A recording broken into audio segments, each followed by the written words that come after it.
Hey, welcome back to the Bet Motel podcast. This week we are going to be talking about Blur. And I don't want you to switch off if you don't like Blur, because you might learn something. And they're a very diverse band. And we're doing these focused episodes to try and sort of shine a light in some of the dark crevices of some bands. So I'm going to start by shining a light in Blur's dark crevice. We've chosen to do this episode now because the new Blur album's out very soon, the Ballad of Darren, which is I love the name. I think that's great. And we want to get this episode out now so that it was quite clearly not just a discussion of the new album. So we've rushed to it. But, I haven't introduced you, Sam. Sorry, Sam. Hello. Hi, what do you think of the new album then? I haven't heard it. It doesn't exist. It's not. Well, it does exist clearly, but it's not out yet. Now, faithful listeners, Sam sadly wasn't on the previous episode because it was a gig review, and for that I'm very sorry. So we'll make up some extra Samness now. Right. So, shall we start with Riff of the Week? Yeah, go for it. Okay, cool. This is Sam's choice. This is Riff of the Week. We're going to play it, then we'll tell you what it is. Here we go.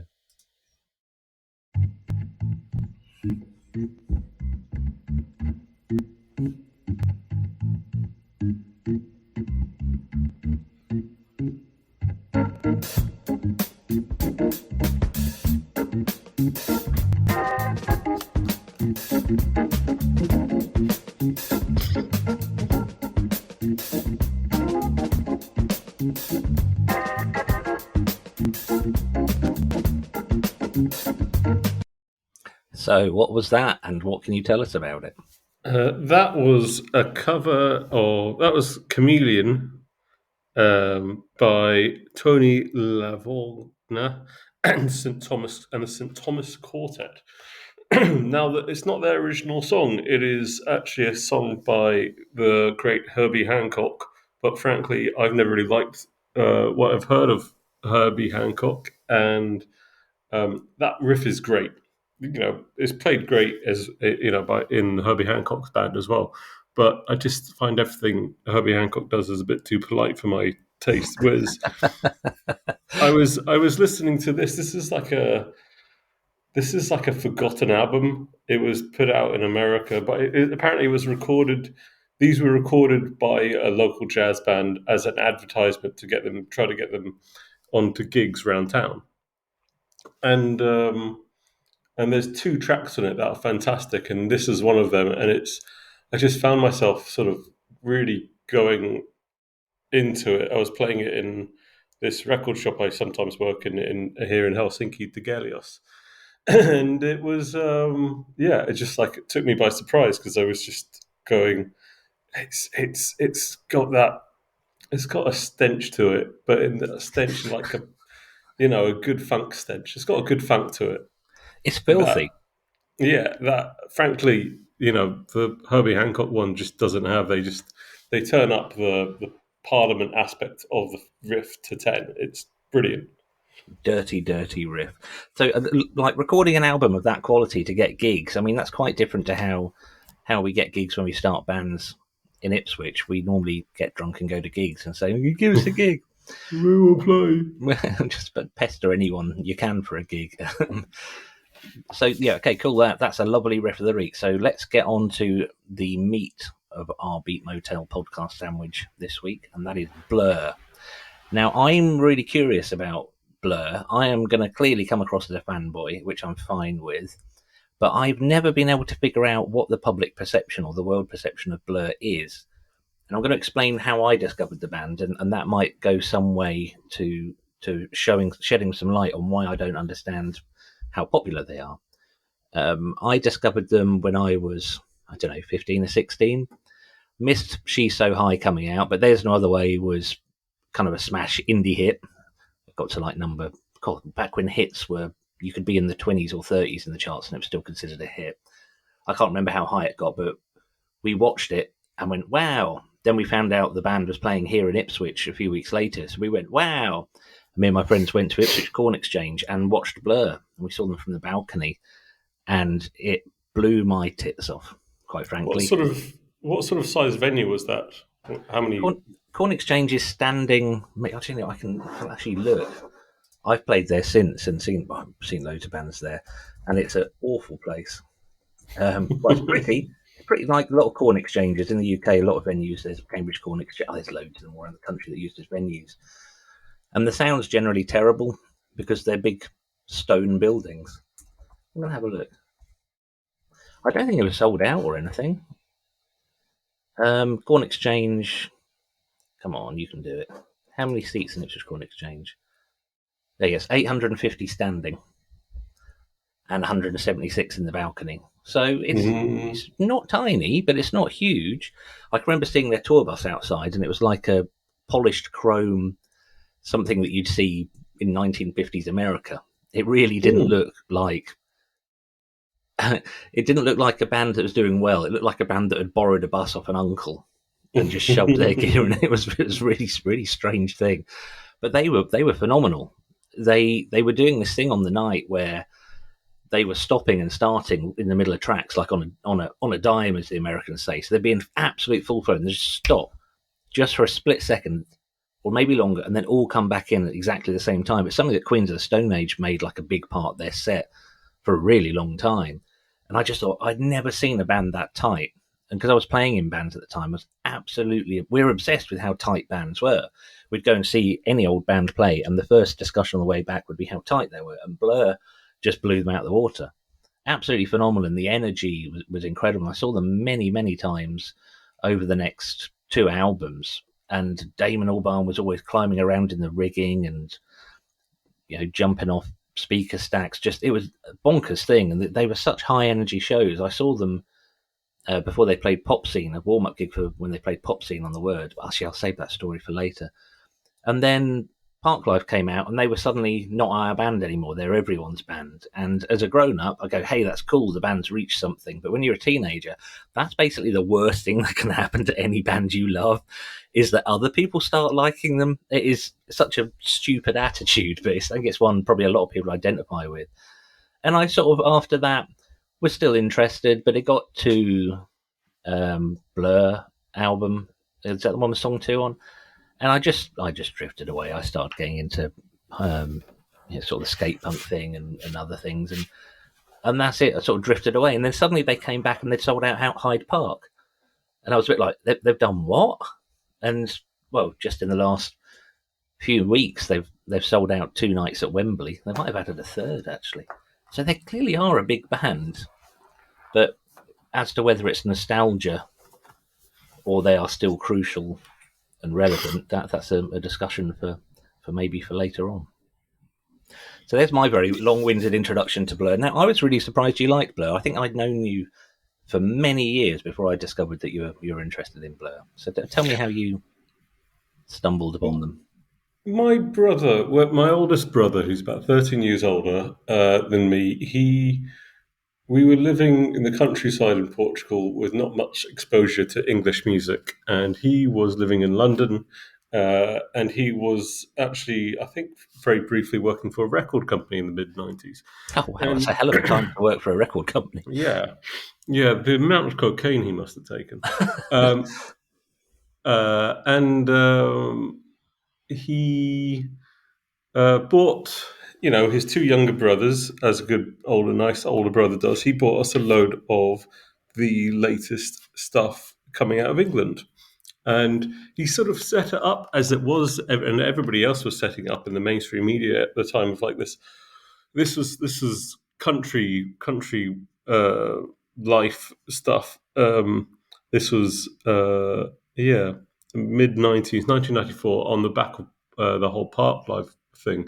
Park Life, Blur did not get big, to my knowledge, in Europe at that point. And so we were living in Portugal, and we were exposed much more to sort of Americana that was on MTV, Do you know, not the British stuff. weirdly, I did go to Portugal around that time. It was 94, I think, on like a college exchange thing. And we went to a high school, and we were trotted around the English classes because we were a bunch of English people that we were asked if we wouldn't mind going into these classrooms so that Portuguese students could try out their English. For one thing, their English is astonishing. It was like crystal clear. It was amazing. And they were saying, "Oh, what bands are you into?" And I said, "Blur. Blur are my favourite band." And it was around Parklife time, and nobody had heard of them. No one at Yes. all. But so my brother bought this sort of stuff, but it was sort of sold as, you have to take sides, Blur or Oasis. So my older brother, 2 years older, Matthew, he chose Oasis, so I got Blur, and I was quite happy to get Blur. I Like a liked, hand me down kind of thing. yeah, yeah, and but there's also this aspect of um, so that was sort of how I got into Blur, and um, and I know it's pissed on the album. What's it called? Uh, Great Escape. That was the one after Parklife. yeah, Great Escape. It's pissed on as an album, but fuck me, as a 10-year-old who'd not really been exposed to sort of intelligent British pop rock, whatever you want to call it, it was incredible. And also it's like the amount of how inventive it is, and much how many layers go into their songs is pretty, or at least back then, was pretty astonishing when they were really, really sort of focused around crafting pop. And I read recently the Guardian, who of course are going for clickbait stuff. They've done this sort of their main music critic did this 20 best songs of Blur, and only one from The Great Escape made it on it, which we'll be playing later. Actually, coincidentally, a complete coincidence. But he pissed off. He pissed away The Great Escape as sort of their cocaine album, and but I challenge anybody to listen to it and challenge the songcraft of it. And so for a 10-year-old, it was just this amazing piece of music. At the same time, I was listening. I was being exposed to Metallica and Green Day and The Offspring and Ugly Kid Joe and all these sort of were the big bands that were going around. My brother, at 12 years old, when I was 10, it was something blow or something else, and then they went away and they came back with song two, and after that, just like, yeah, I'm sorry, that was just fucking incredible piece of noise. And that came out exactly at the time I started to get into much more directly into that sort of punk thing. And so all of a sudden, Blur had written a punk song, and it is an incredible punk song with one of the greatest bass tones ever. It was played through one of those tiny little Marshall stacks, the ones that are about 10 centimetres high. Yeah, yeah. Amazing. But yeah, I never sort of really twigged that they weren't that big round the world, because in the UK, it was just, they were silly big. Well, this is what I think when they played Hyde Park, that surprised me as well, because I saw them on their last tour where they were they were they went round. I saw them on the last tour where Graham Coxon wasn't playing with them anymore, Mm. and they were at the Brighton Centre, which is just some It's 1960s pretty, concrete it's pretty big monstrosity. though. Yeah, it's pretty big, but it's not. It's not Hyde Park. No, Hyde Park is beyond magnitude. It is that Hyde Park gig we're talking about. It wasn't that long ago, maybe 10 years ago, possibly Yeah, a little longer. But I mean, like long after they'd sort of petered out, really, after Graham Coxon had left. yeah. And so I was really shocked by how big that was as well. And I keep being surprised that they are sort of touted as these. I mean, they're headlining the last day. There's a festival over here in Helsinki called Flow Festival, and it's sort of like the big 20 something, 30 something event of the Helsinki summer, and and they're headlining, and I sort of get. I'm a bit sort of surprised by that, because that festival also has, I guess, people who they tend to have much more what I would think contemporary headliners, but also like properly sort of astonishingly big, like people like Bjork, and now Blur on the same can attract the same sort of consideration as Bjork. It's weird, but then this project of listening back I haven't listened to Blur for a long time in a concentrated fashion, but this project of listening back to them has. I've been how weird they are. Yeah, They were. so we've picked 9 songs. Sam's picked 5, and I picked 4 because I can't count. And these are kind of our picks. We're not saying they're the best Blur songs. Incidentally, I'm mates with the dad of the head of music at journalism at Guardian. I'll have a word with him. This guy called, I won't say what his name is. Yeah, so we've been going back and looking for things, and I started picking things by memory, and I was quite surprised that my choices changed. So these are kind of quite from the heart, really. They are the tracks that stick in my memory, but listening back, I'm hearing a lot of things in Blur that I didn't hear at the time. I'm hearing a surprising amount of power in some of them, actually. So I'm going to play my first track because we've talked for 15 minutes and not played any music apart from the riff of the week. And I chose this one because it was the one live. It's off Leisure, so off the first album, and it's the one live that I always look forward to and always hope they'd play. It's called Slow Down, and I think I'm so surprised for it because I probably haven't heard it for 30 years. Because when Modern Life is Rubbish came out, in interviews, Damon Albarn was saying, right, everyone just shred your copies of Leisure. Pretty much, I'm paraphrasing it. Shred your copies of Leisure. That was just some indie shit we had to do for the record label. Now we're going to do the real stuff. And because we were really young, we went, all right, Damon, and never listened to Leisure again. So I probably haven't heard this for a long time.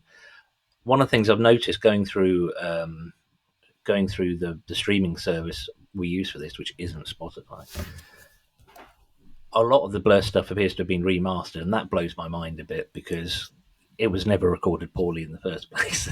They're on EMI, well, Food, which is an imprint of EMI, and by Park Live, they weren't by Great Escape. Yeah, they weren't struggling for studio time or budget.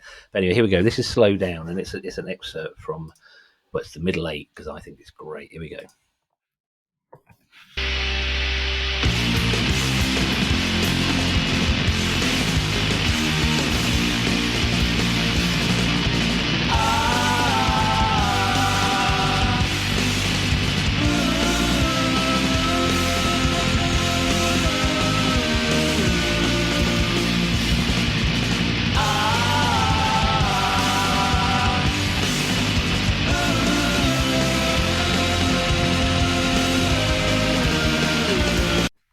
Whoa. So, apart from anything else, that is so much fucking rawer than I remember Leisure sounding. It can't just be the remix. There's a grit in there. There's that guitar. Considering he was playing a Les Paul through a Marshall Vintage at the time, so that would have plenty of gumph as it is, but there's a lot more power there than I remember. Yeah, frankly, I know the singles from Leisure, but when I was maybe 11, and I convinced my mum to buy me Leisure, the CD, I got home and I was very confused because all of a sudden I put the CD in, and all of a sudden came out of the stereo, Sugar Hill Gang's Rapper's Delight. I had no idea what you were going to say then. But was it an actual miss? Because this used to happen. I bought records that had the wrong record on it. It'd have the right sticker, but you'd put it on and go, "What the hell?" I even took back. I think I took back the first Charlatans album because the first track on side B I thought was by a different band, and they refunded. They gave me another copy, and I got home, put it on, and went no. So you actually, but. And I was incredibly confused by this whole thing because I didn't have I knew of Rapper's Delight, but I didn't really have the consciousness of it. And I remember saying to my brother Matthew, going, it sounds, what the hell's going on? And he talked to his friend Bruno, who was sort of the guy who who introduced my brother to a lot of the music, and he seemed very knowledgeable to us. And Bruno said, well, the first album, they do sound a lot different from what they did in Park Life. They do sound a lot like a bunch of guys from Brooklyn. Yeah. That's incredible. Have you still got it? No, I wish I had it. Because I need to, it's a part of me which is still a disbelief that, because I didn't know this thing happened.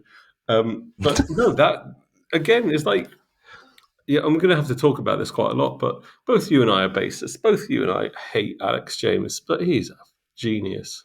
And I, he gets such a good tone out of that thing as I well. I was so into the way he played bass. When I first started playing bass, I entirely based my whole technique on Alex James, but I didn't have any of the musical ability. And there is a video that I've got somewhere, or a VHS tape probably, of me playing a gig when I was 16 and trying to play like Alex James, but it's bad. It's so bad. You see people in the room stop talking and turn around and look at each other. It's really awful. But yeah, now he does appear to be a cheese making Tory. I told Yes, myself I yes. wouldn't use that phrase during this, but it appears to be what he is. But yeah, the bass playing just phenomenal. And what I also thought was really badass at the time is that he was so nonchalant about it. There used to be a magazine called Making Music or Music Making or something like that they used to give away in guitar shops. Oh my god, I loved this magazine. It was a magazine about being in bands, and they'd interview bands and talk about technique and whatever. And they interviewed Blur, and I probably got a copy somewhere. And Graham Coxon's happily chatting about Les Pauls and all this because, like a lot of bands back then, they got signed, went out and bought expensive gear because you used to get a decent advance, and that's what everybody did. And then they come to Alex James, and they're like, "What sort of bass do you play?" And he said, "A white one." That's it. There was nothing else. And like the journalist was like trying to press him, and he went, "It's a bass. It's white. I don't give a shit what it is." And there was another clip where I think it was on Reportage or Def 2 or what, like one of the the 90s BBC 2 snub TV. There was all these kind of things that came along, these like youth culture things, but in a very sanitized 6 o'clock on a BBC 2 BBC thing. And he dropped the white bass, and the noise it made sounded so good. I was horrified at the time, but I was like, holy shit, that sounds brilliant, dropping a bass. And I did go on to record myself dropping a bass on an album that I was on, much to the horror of the sound engineer who like screamed, actually exclaimed, and Music Man Stingray. I just lifted it up after playing, lifted it up and just dropped it. It went bang, sounds brilliant. I do regret that, actually. I probably shouldn't have done that. So anyway, Sugar Hill Gang. I mean, how did you? Things you can't, if you're in Portugal, if you're in anywhere and you get the wrong album. Back then, you couldn't just. It was not an easy thing to fix. You'd either have to go back into town. You wouldn't just go to a different streaming service or whatever. Yeah, I mean, the thing is that, frankly, as a shy 10, 11-year-old, I just didn't want to make a fuss. Oh, I was bless your like, heart. okay, I'll just not listen to the first album. I'll just give up on that and move on. And so I moved on. But yeah, so I know the big singles, but I didn't know that at all. And also, got to say, that's pretty good drumming from Dave Rowntree. And I wonder, he's quite an interesting a Labour councillor slash MP. I think he wants to be an MP. Rhythm section with a cheesemaker Tory. I think it's gonna come up probably again in this episode of the podcast. But because I'm in Ipswich and Blur were ostensibly from Colchester, Alex James I think was actually from Brighton. That it's close enough to Ipswich for there to be the sort of the 7 degrees of Kevin Bacon thing. People who knew people. And my dad, who worked for Suffolk Coastal, which was a big council in Suffolk, used to have meetings with Essex County Council. And around the time Blur got signed, Dad came back from a meeting, and he'd been at this meeting, and the people in this meeting were taking the piss out of one of their colleagues for leaving to be a rock star. And they were like, "Oh, really? You're going to be a rock star, are you?" Because he was an IT manager for Essex County Council, Dave Rowntree. Which there's something about that. I've got nothing against Dave Rowntree at all. But he doesn't come out well in the Louise Wenner book, actually. I ought to just say, he just has a go at them for stealing Alex James's cheese when they're on tour with Blur. Which is, that's fine. I just want to make that clear. There's nothing untoward, and he wasn't, a rotter or anything. He just got cross because they stole their cheese. But yeah, there's something about Dave Rowntree. You look at him and you think, IT manager possibly. And he absolutely was. But yeah, apparently he got a royal drubbing from everyone when he left, and he fucking showed them. That's very true. Right. Very So true. we haven't got any other picks from Leisure, so I just want to kind of talk about some of the other tracks, which clearly you may not have heard, because I remember it as just a straight up indie album, and I think She's So High is swoony and sort of swooshy and psychedelic, and frankly, I don't know really what they were thinking with that. I Uh, think it's trying for the suede market. well, this is years before Suede. Is it? Oh God, many years before Suede. Yeah, right. Went right. I'm gonna have to find this out now. Are you looking it up as well? Yes. It is. I'm not even going to look it up. I know. If you tell me I'm wrong, I will be absolutely astonished. In my mind, there's a gap of at least a couple of years, maybe longer, between the two bands starting. Suede started in '89, apparently. Yeah, but didn't do fucking anything I until know. Well, they would have been on the same circuit. well, they definitely knew each other because Brett Anderson's girlfriend left him for Damon Albarn. But there was also a friend of mine who's also said that when you would see Suede live, they were like a punk band rather than this foppish, Mm. you know, Oh, they, reverb drenched stuff. they had a real aggression to them. But we ought to do a Suede episode because I fucking love Suede, and I've just realised I haven't heard their last three albums, so I've got some catching up to do before we do that episode. But okay, other tracks on that. So yeah, She's So High is a bit of a I don't know what's going on there. It's really easy to play. Um, Still a brilliant bass line.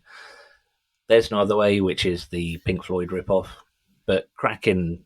Oh, it was so engineered to sound like a Manchester thing because it's got like the slightly looped sounding drums and it's got that bouncy. We used to call it indie dance, not indie dance, indie dance because we want to be Manx.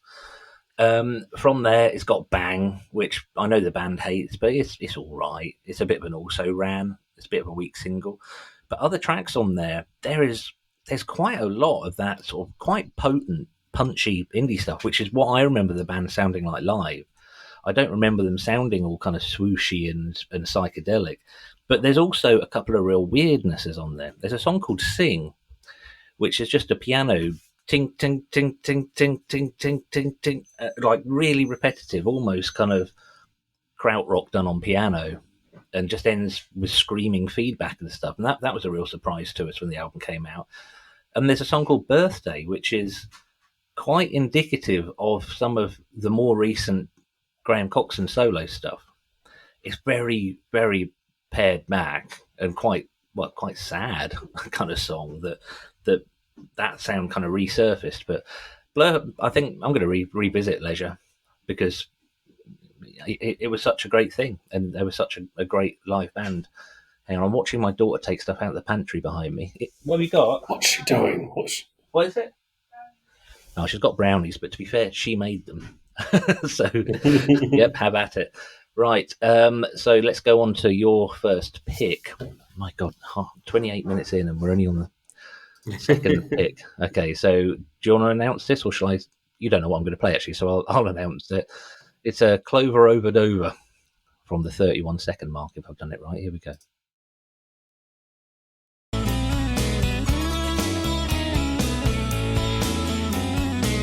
I'm on the white cliffs of Dover, thinking it's over and over. Well, if I jump, it's all over. A cautionary tale for you.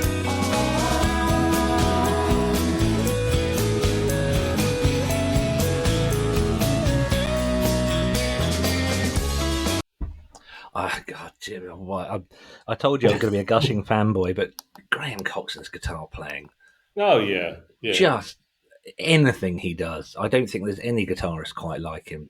It's just so wonderful.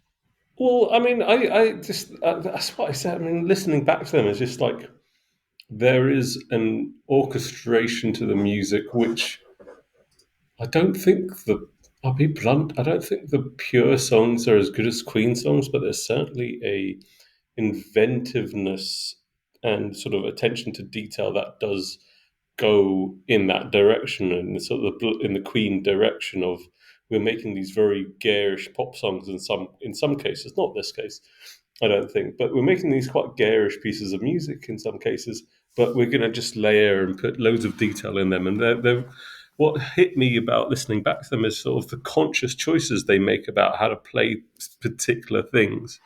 And there's certainly a sort of a consciousness that they play with this idea of Englishness in it throughout the entire career of these sort of like, and but I remember that song. I always liked that song because it was like when I was, I didn't understand it at all when I was a kid.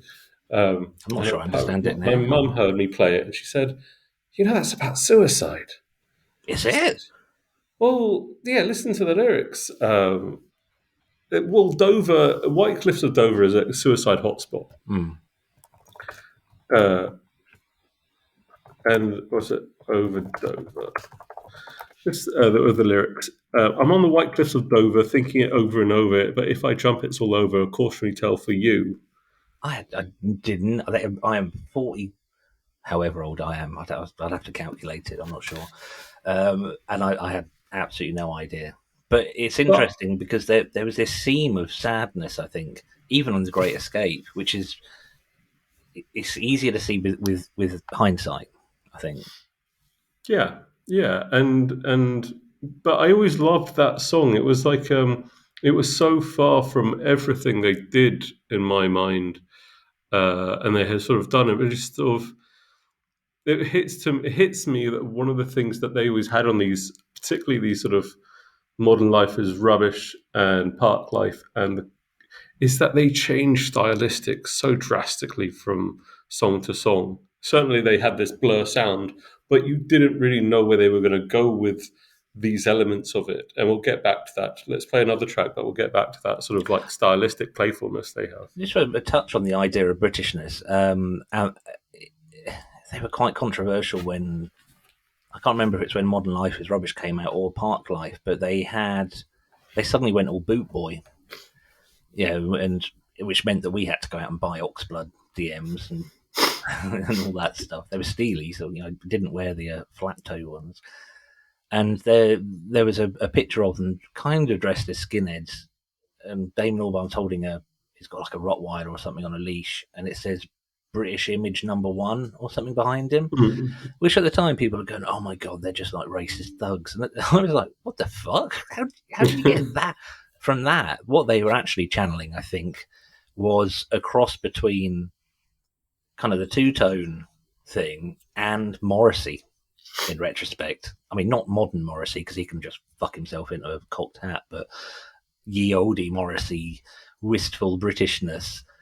But that led us on to looking into where that came from, and that got me into the Kinks, for which I will forever be grateful. But that's what I mean. It's like their sound sonically, they're so conscious of the sounds that they're using. Particularly, I would say, I'm not sure about Alex James, but particularly the sort of the sonics of the piano and the guitar and the vocals are so conscious about the pronunciation of it. Damon Albarn got a lot of stick for going all estuary, and then you have these guitars that come later. They, Graham Coxon was obviously really into sort of noise rock and sort of punk rock and stuff. He was. In interviews at the time, he would talk a lot about hardcore bands. Yeah, but then you have Damon Albarn, and I swear he takes all.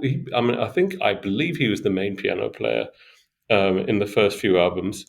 I'm not sure, but they certainly they certainly require anybody who takes that piano role to play something that harks back to my mind, like this romanticized idea of both the Kinks, but also through that sort of this what's it called, the these old Cockney sing-alongs.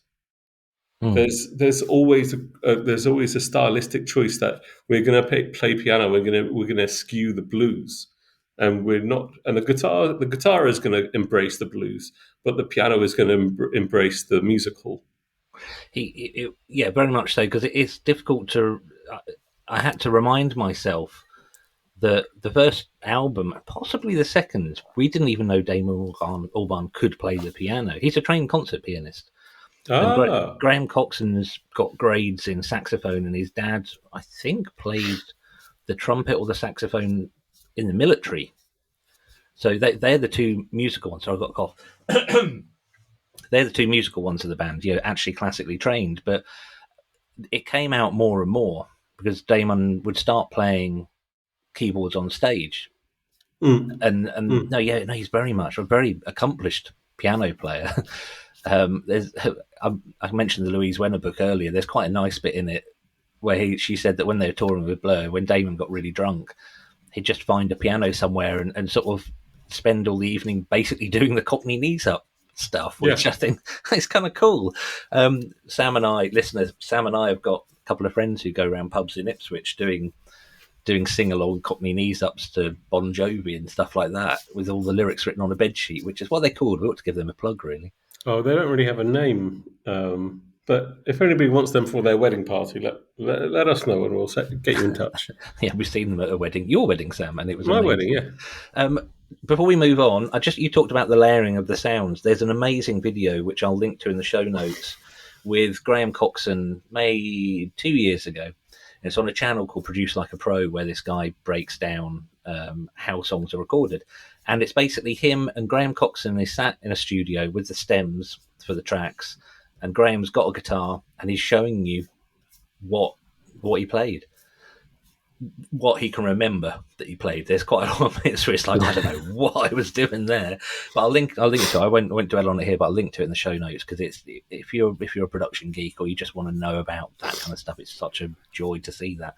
Right, so the next one is one of my tracks. Then I'm going to play it, then I'll tell you what it is.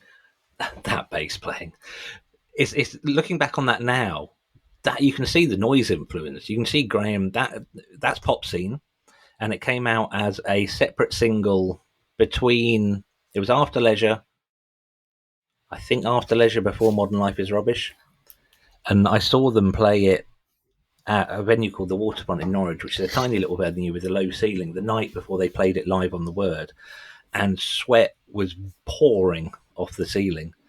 And my friend Dan had a little camera. He used to buy these little 35mm cameras, little plastic things.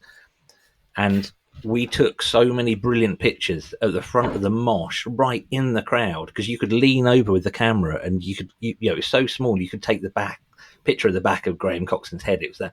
And we shot this, and I can remember being so pleased. And then a couple of days later, my friend Dan went to empty the camera to send the film off, and there wasn't a film in there.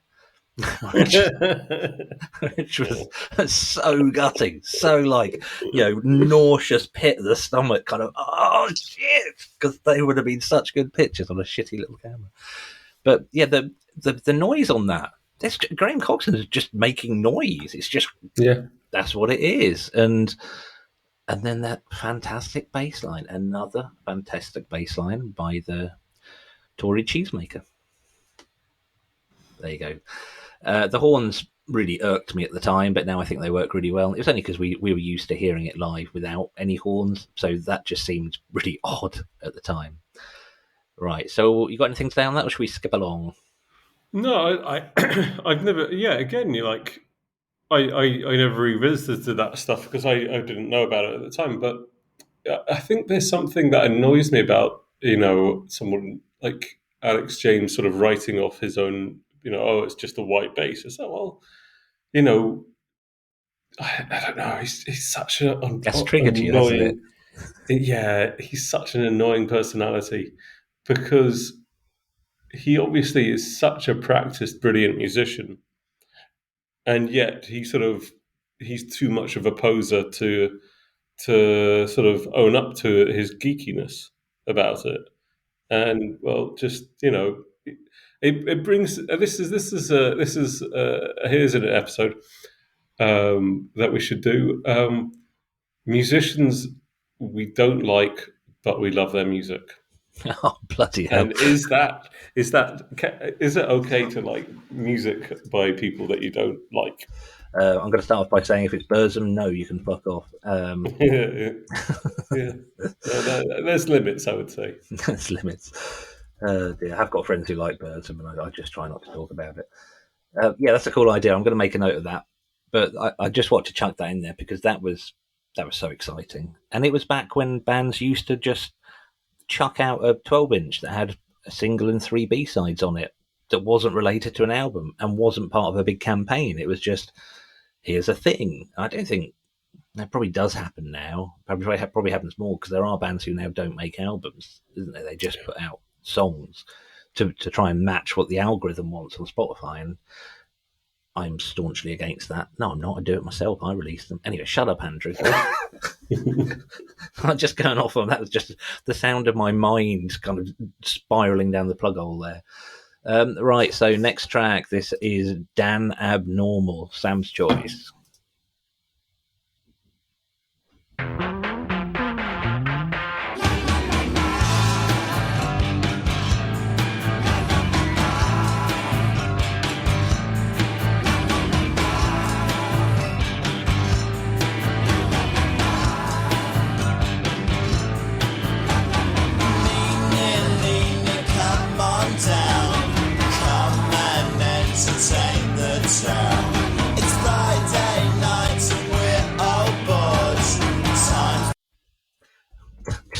It sounds like there's a drum kit made out of pots and pans and glasses and stuff playing in the back that I've never heard before.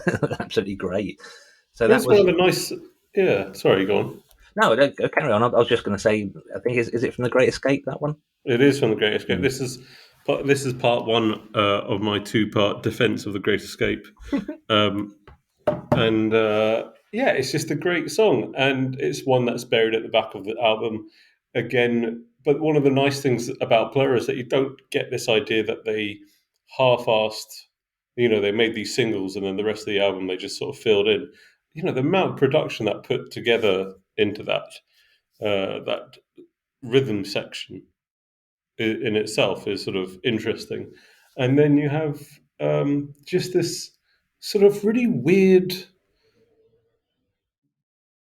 it just sounds like it's about to be a story about not rural, but Essex life in Chelmsford. And I think they did that sort of thing incredibly well. They sort of moved the Kinks out from London to Chelmsford in a way.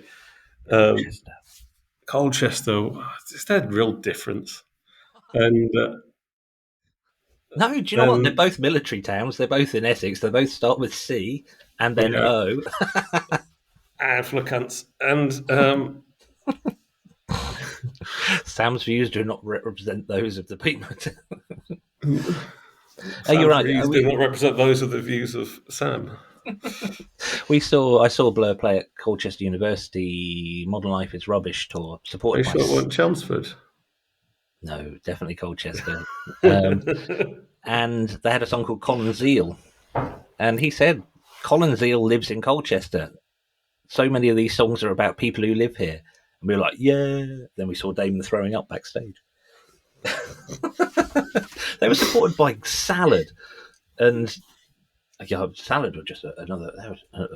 cool. We were astonished by the singer. But anyway, I won't dwell on that. But yeah, what an odd song. It's sort of...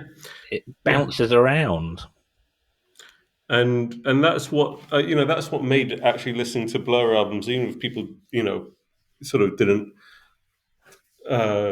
understand them, is that they do have these. They spent time and like interest in these sort of things. And I've reading the Wikipedia that Damon Albarn doesn't like The Great Escape, but the singles aren't what make an album. There's also all this other stuff that goes into these things, and you have these great tracks buried in them, and it's a great thing, and it's so much more interesting than something like the Universal, which gets played to death. That was the Universal was dropped from I think Parklife because it was a reggae song when they first recorded it. And I'm amazed these versions haven't come out. But, the Universal, it might have even been around since Modern Life is Rubbish. They just didn't really know what to do with it, which I think for a band that's so prolific and could write so many songs, the idea they just kept coming back to this song until they made it work and then sold it to British Gas for adverts. It's kind of strange. Right, let's move on. So next one is one of mine. It's Coping.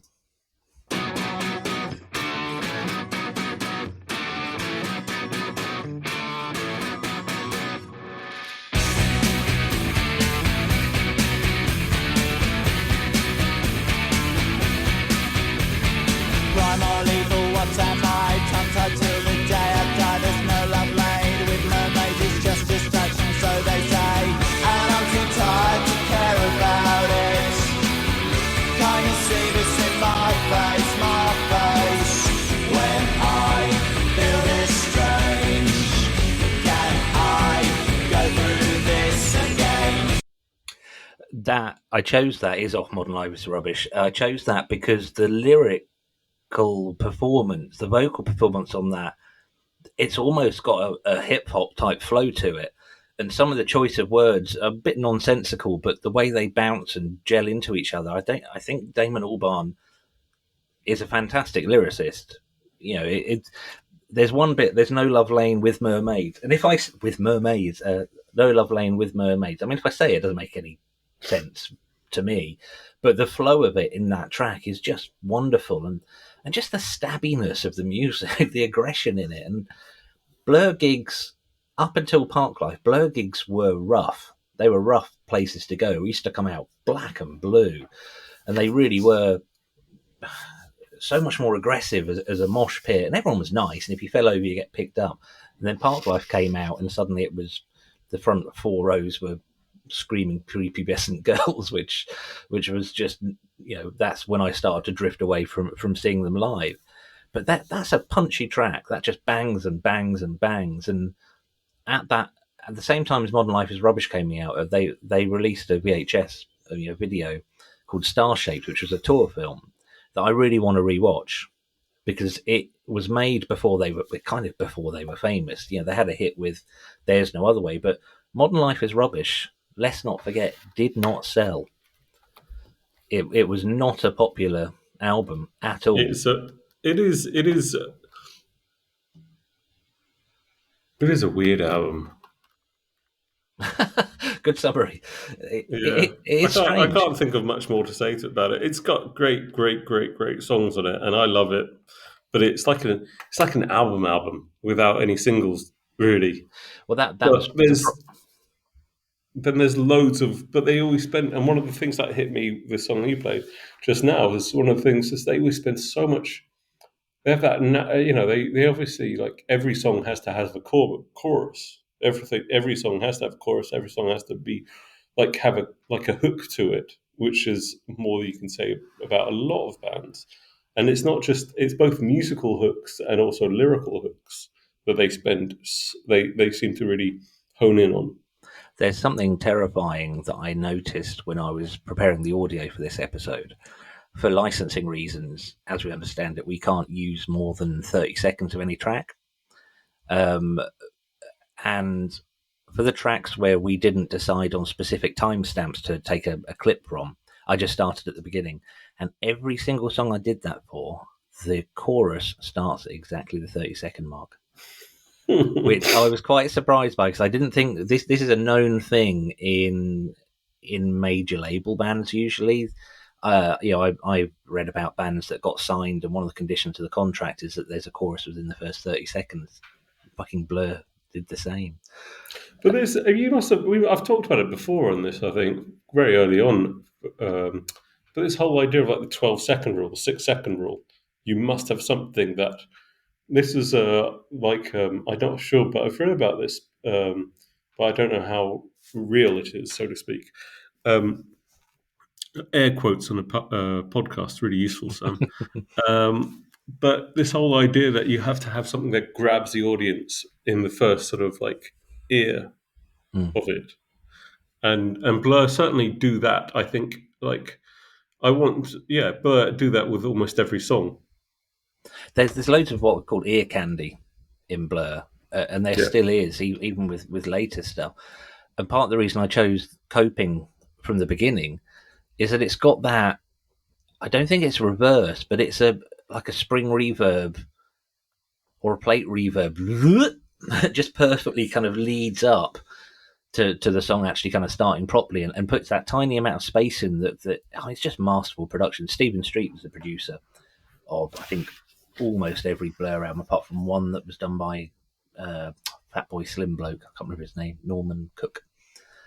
And Norman Tebbit. Norman Tebbit famously produced a lot of the Blur albums. Yeah, they were dancing around. There were some dalliances with politics, and this is just the most strange thing because there's Arnold Zane. Is it Arnold Zane? Which is narrated by Ken Livingstone. Yeah. Arnold. That is not Arnold Zane. That's Arnold Same. Oh, come on! I wasn't miles away. That was fairly close. Which, could you? And like looking back, that's just weird. And I think one of the other cameos, which was obviously really famous, is on Park Life. And the cameo, well, it's narrated by that chap from Quadrophenia, whose name I've forgotten. But they play Paul Daniels, the magician Paul. Phil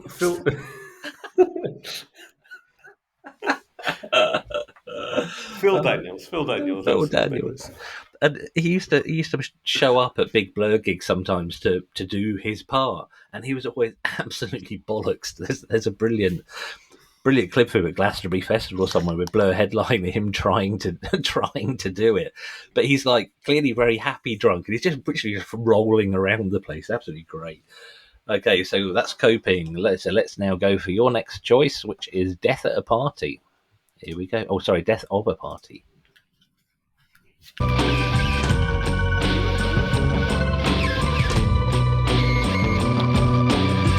of the party came as no surprise. Why did we bother? Should have stayed away. Another night.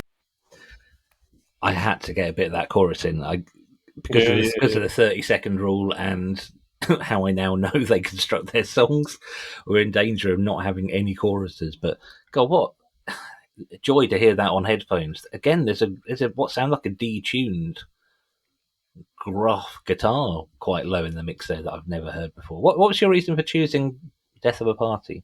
Well, so this is the only song from The Great Escape that made it onto that Guardian list that I talked about earlier. Oh, bloody hell, it's from The Great Escape. And it was one of those songs, you chose your stuff by memory. I chose a lot of mine by memory as well, but I was looking for those album tracks that I used to really love. And Death of the Party was definitely one of those. And then what I loved about it is listening back is like, they're basically doing a dub track. I gotcha. I was thinking that it sounded almost like trip hop. Yeah, and it's a great riff, but then you get that chorus, and they still spend time on this chorus. That's not this just wistful floating around of words. There's actually like a real hook to it and the hook to the main riff, and it's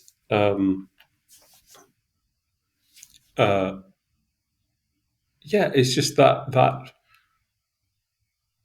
track is just, the riffs are great, and the chorus is great, and the production is really interesting. Again, this sort of thing of like, yeah, fine, this may be their cocaine album, but they still took a lot of chances, even when they were the theoretically second biggest band in the country.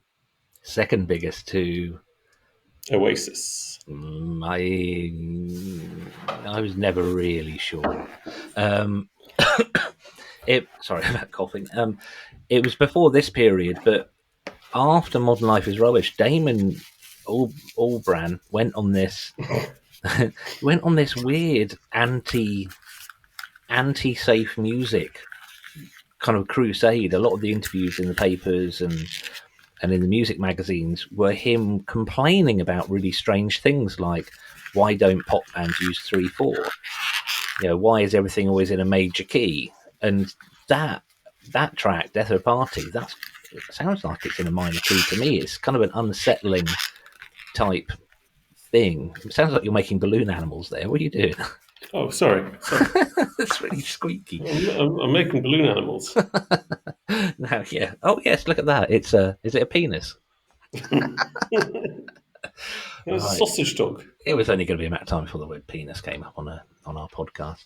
Right. It's so strange that it wasn't in reference to Alex James. But anyway, right. We're going to move on to. I'm going to play another one of yours because so you got more than one. You're going to play a song I don't think I've ever heard. It's called Battle.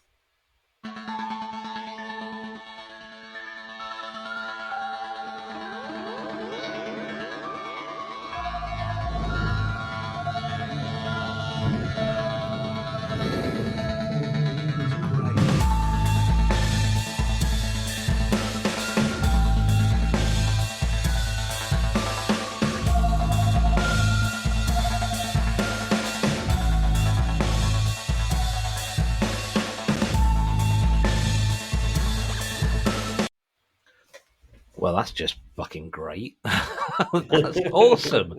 But I don't think I've ever heard that before, but that bass is beautiful. yeah. It's another sort of dubby thing. What album's this from? That's from 13. And that was with Will Orbit producing, who was a dancey guy. So... And this is like, to me, that's like the Death of a Party, but they've gone further and further into this sort of experimental dubby space. See, this is one of the issues I have with Oasis. Oasis released the same album 10 times, or however many times however many albums they release. And I actually think Noel Gallagher's High Flying Turds is a lot better than anything he did with Oasis, because it's done a bit of a Jack White thing. Jack White could have carried on thrashing out White Stripes albums, but he just went deep into experimenting with, shit, I can afford as many musicians as I want here. Let me just play with it. I'm not really a fan of Jack White, but I think, Noel Gallagher's done that with, Liam Gallagher calls them high-flying Smurfs. But with that, just, Blur were in such a position around that album, because that was after song 2. So 13 was after that. They could do anything they wanted, and they clearly did. But they didn't play it safe, especially in the American market. They would have been expected to make the licensing agreement, or the record label deal would have said, right, we want another 12 songs like song 2, and they came out with that. Yeah, and that album also was the album with Tender, which is, I don't like it very much as a song. It is their version of the Beatles. We need peace and love and peace, or is that the Ruttles version? I can't remember. And then there's the song which is just a genius piece of weirdo songwriting, which is Coffee and TV. Yeah, I was going to say Coffee and TV, but it's just such a glorious song. It's so at peace with itself. I don't really know how to describe it. It's very self-consciously cheerful, but without being peppy. I mean, some of the earlier Blur stuff, I mean, songs like Sunday Sunday off The Great Escape is peppy carnival music, and it's really pushing hard to be that way. Whereas Coffee and TV is so at peace and so comfortable and just gently joyful. Yeah, and there's something of like the evolution of Blur, which is, I think, is an interest that has sort of left them in a difficult space in a weird way, because they don't have a sound to reference so easily. But I think as sort of the new stuff comes out, but there is this thing of like, you have this sort of obsession with what is a Britishness, and then they sort of grow up and they do what I would call in a weird way their Want of an American album, which is a self-titled album. And then you've got when they didn't hit in America that big after that. I mean, they were always probably a big band in America, but they were never American. They were like one of those English bands that everybody else gets, but the Americans just don't really understand. They weren't like as big as it was Radiohead at the time that really Yeah. went stratospheric in America, wasn't it? Yeah. Oasis never really managed it. Suede just completely fell on their asses. But you have this thing with 13 where they just sort of go, oh, let's just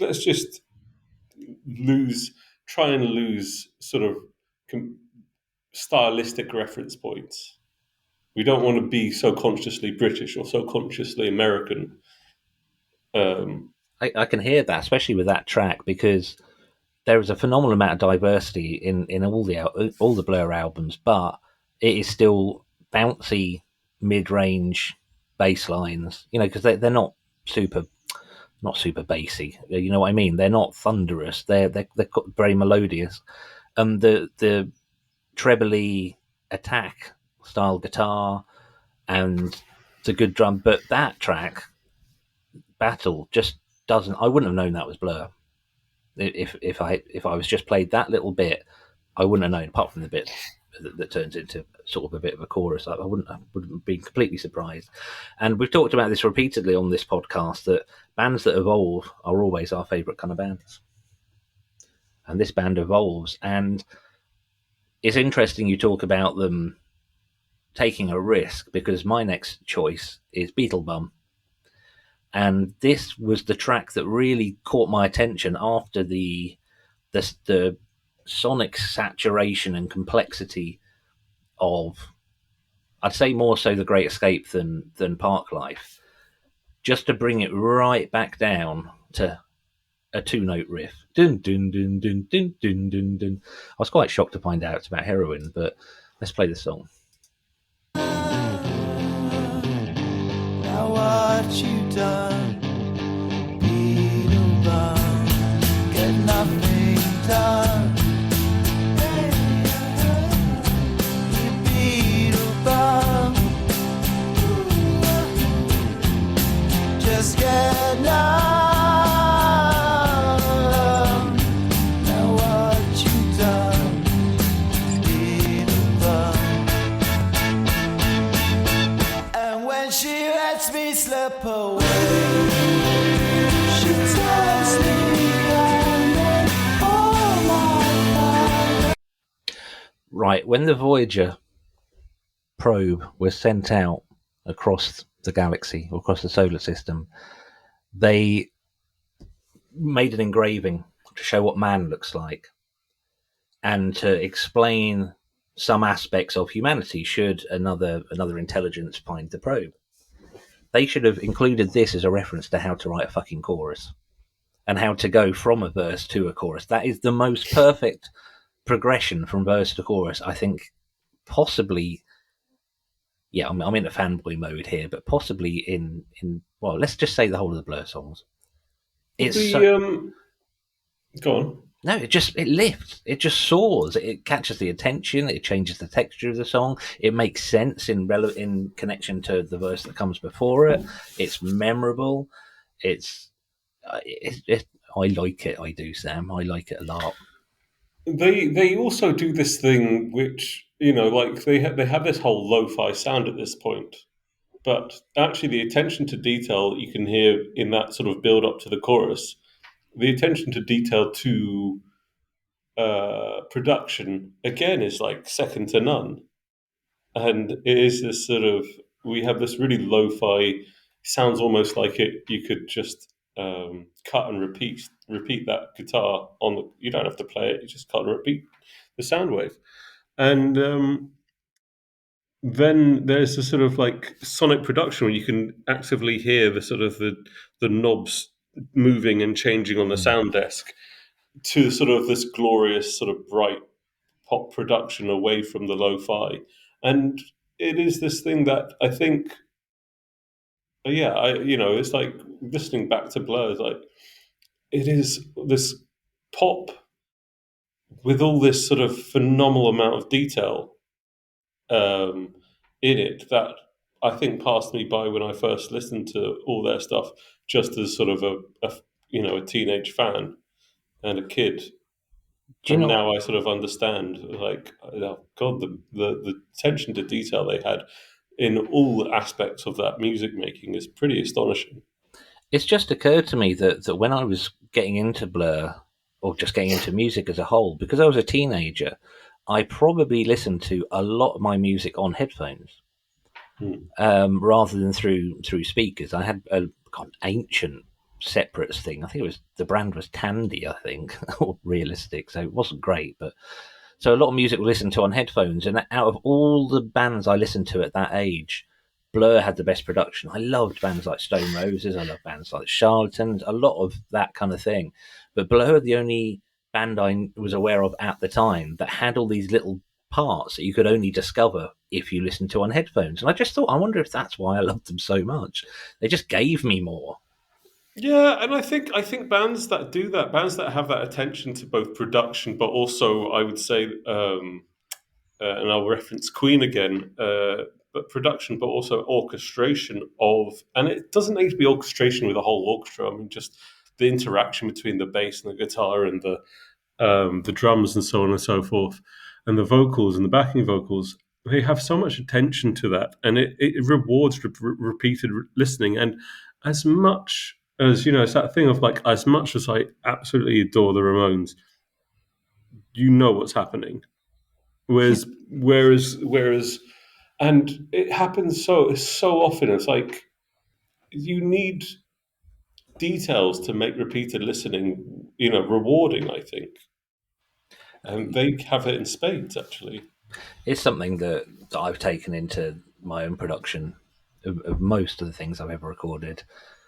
Certainly my solo stuff always has little bits in that you'll only pick out because it stops ear fatigue as much as anything else. But we're not oh going to. yeah, I don't think when I was writing in Piss Resistance, I think me and Lawrence consciously tried to make every single at least verse different, if not chorus a bit different, give something else, which is exhausting to do, but it's a lot of fun at the Oh same yeah. time. Well, the thing is, when you play in a band, you've got to do things that keep you interested as well. Yeah. Which some of the bands I've been has been quite challenging. I'm not going to name any. Right, there's only one song that we could really end this with, so we're going to play a bit of the I can't even say it. You say it, Sam. You good with words? I do words. The narcissist. The knackerist. Oh dear, snorted on the microphone. The I'll just Necrophallist. the necrophytic phallus. There you go. Here we are. I heard no echo. There was distortion everywhere. I felt my ego. I felt rebuttal standing there.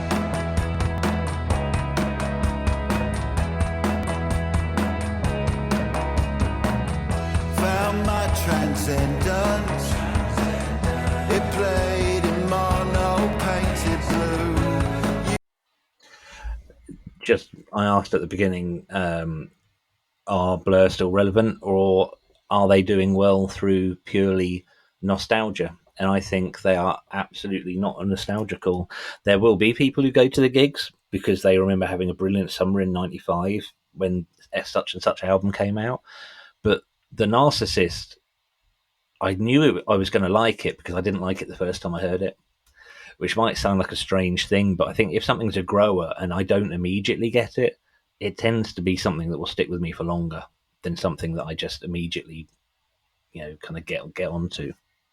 I mean, I know they put out 2 albums that we haven't mentioned at all, which and one of them was this one that they sort of came back with 8 years ago now, which completely passed me by. I didn't really care about it at all. The Magic Whip. Well, they sort of Yeah. the story around it put me off it, which is just such a dumb thing for me to say. But they were like, "Oh, we happen to have a week in Hong Kong together, so we thought we might as well make an album." I said, "Oh, fuck off with your week in Hong Kong happening to make an album while I'm sitting on some shitty bus in Ipswich. I don't know why I was such a jerk about it. I do apologise, Blair.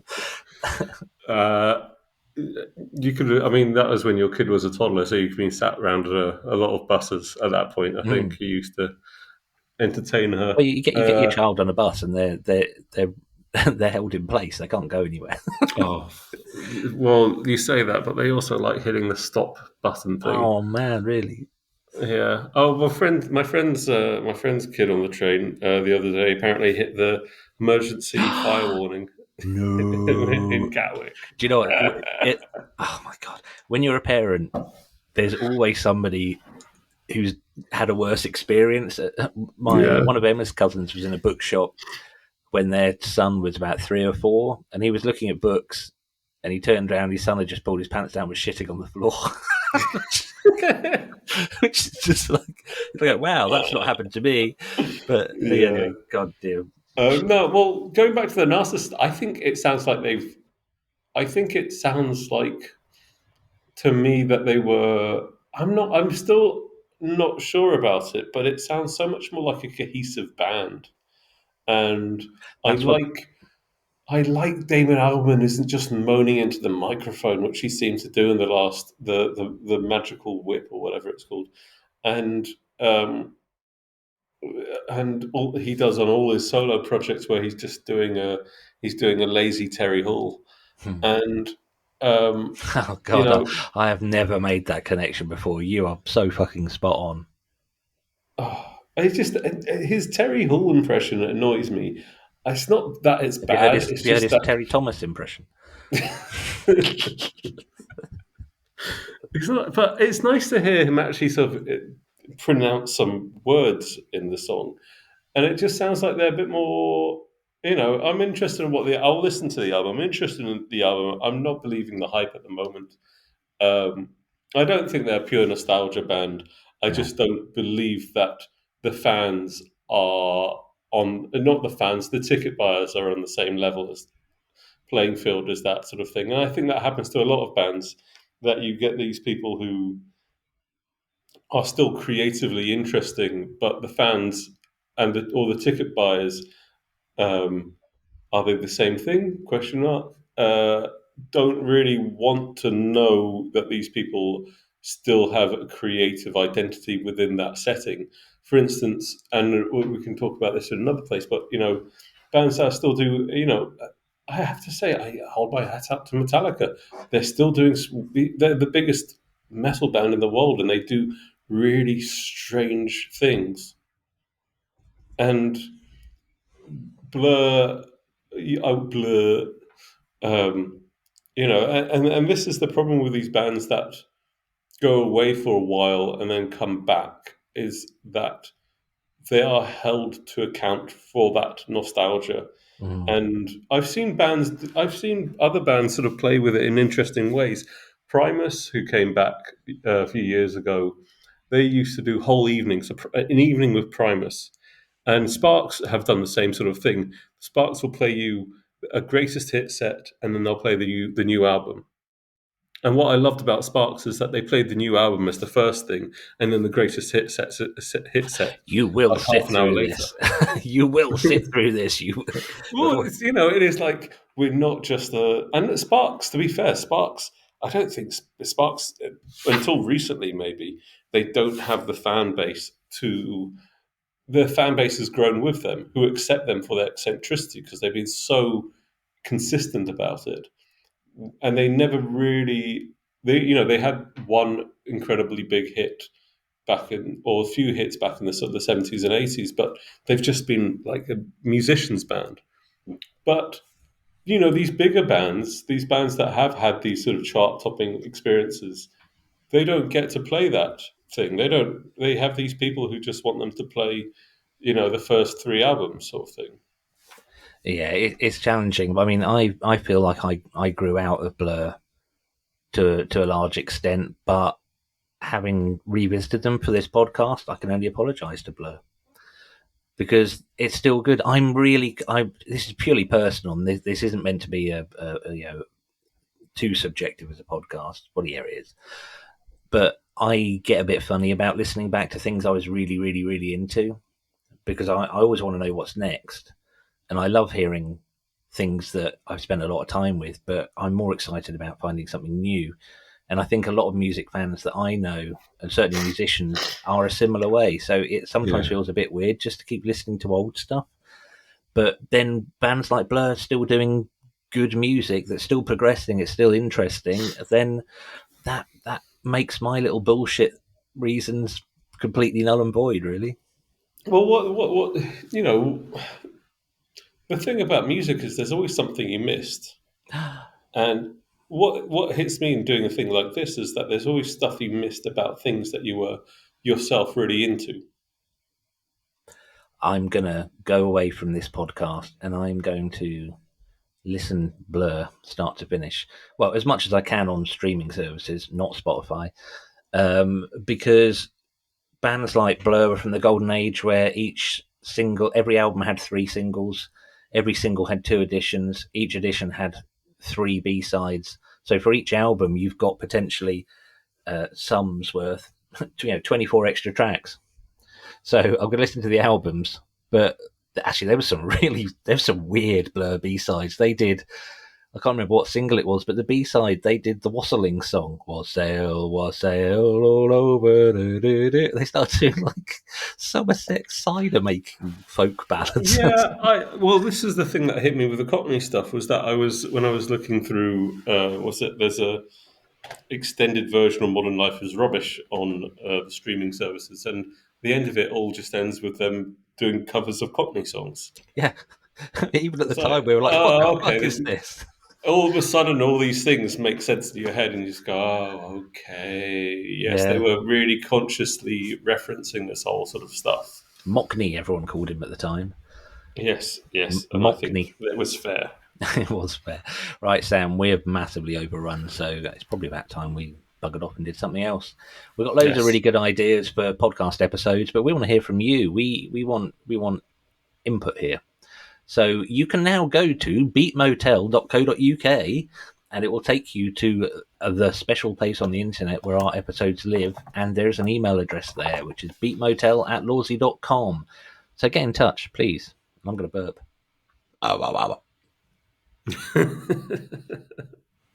That's it now. Do you want to say goodbye?